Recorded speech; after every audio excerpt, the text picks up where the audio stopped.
Hi, I'm Duncan, founder and CEO of Sherwood Games, and I'm here today to talk to you about In the City Origins. The basis of how you play the game is you start off with the leader, and then you're looking at the city square. You go and take turns picking cards from the bottom row of the city square, and they join your faction. You can pick any card where you have more influence than they have prestige. The influence is the money bag, the prestige is the shield. As you get bigger and better guys, you'll notice that your faction grows, and so your influence grows, as does your available options. At the end of the game, whoever has the most victory points, which are the crowns, wins the game. Now I'm going to go through some of my favorite cards in the base set. First, I'm going to talk about leader cards. Leader cards are cards that you get at the beginning of the game that more or less all have unique powers that help you win the game. Madam Death allows you to kill cards in the city square. This allows for a lot of strategic options because you can kill a card and then get the card in the back row that slid down to replace it, or you can get rid of a card that you don't want your opponents to get.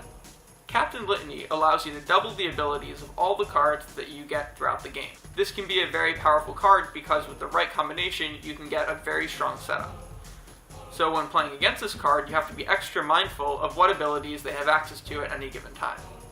The Lord of the Lance is particularly interesting because he only starts with 6 influence, but no abilities.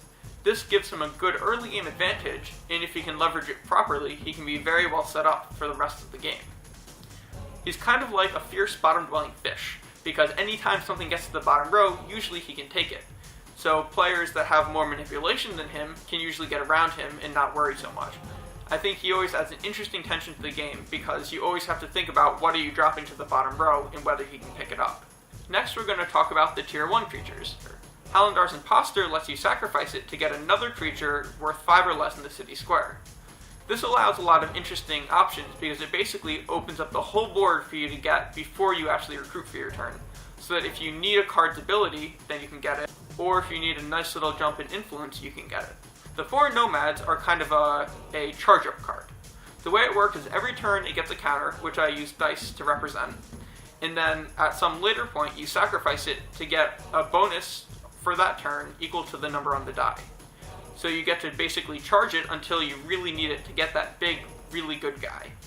Next up, I'm going to talk about some of the Tier 2 creatures.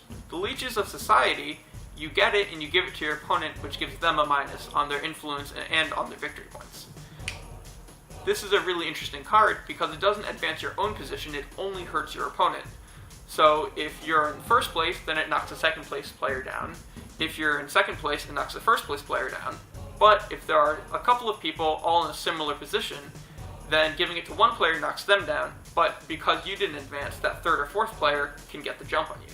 Next up, we have the Lamb Herder. The Lamb Herder is a really cool card because it hurts you when you first get it, but it grows over time and is worth a lot of victory points at the end. There's a lot of tension in terms of when do you get it, because if you get it too soon, then it knocks you down and you have a lot of trouble catching back up on influence to get other cards. If you get it too late, then it's not worth enough victory points to really matter very much. It's one of the cards that when it comes out, you really have to pay attention to your opponents, because if an opponent gets it and they're in a very good spot, then it can spell the end. So you have to play very carefully once it hits the field. Next we have Tier 3s. These are the biggest, best cards in the game. They have really strong effects and are really splashy and fun to play with. There's a cycle of 5 legendary creatures.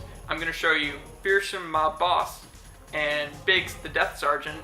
They all have large, splashy abilities that give you a bunch of extra victory points at the end, but because they're legendary, only one will apply at the end of the game. I really like these guys because I focused my story around them. If you look through the other cards of the game, you'll see things like Biggs' Recruit and Fearsome's Cohort. These are ways to kind of lace the flavor of these guys being really important that even their henchmen are worth something. I think Kickstarter is a great place to start off a gaming company because there's so many new interesting ideas flying around here. I think my game deserves a niche here because there's a really cool space open for drafting games that hasn't really been explored, and this will add to the diversity of your game options. I think you should support this one in particular because it has a lot of depth of strategy, it has a lot of replay value, and it's just a really cool game. In my experience, from going to things like Origins and Gen Con, a little bit of exposure can go a long way. I demo every single time I go out there, and I've probably demoed close to 1,000 games between playtesting and finalized versions of the game. A huge number of the people that are supporting me are local in North Carolina or my hometown of Cranston, Rhode Island, but I'm looking to try to expand my wings and get it out into other places. I now have a small number of pocket communities in other places, but Kickstarter will really help to get it spread around and to get people all over the nation playing my game, or even all over the world if I'm lucky enough. Thank you for looking at my Kickstarter, and I hope you give my game a chance. Thanks a lot!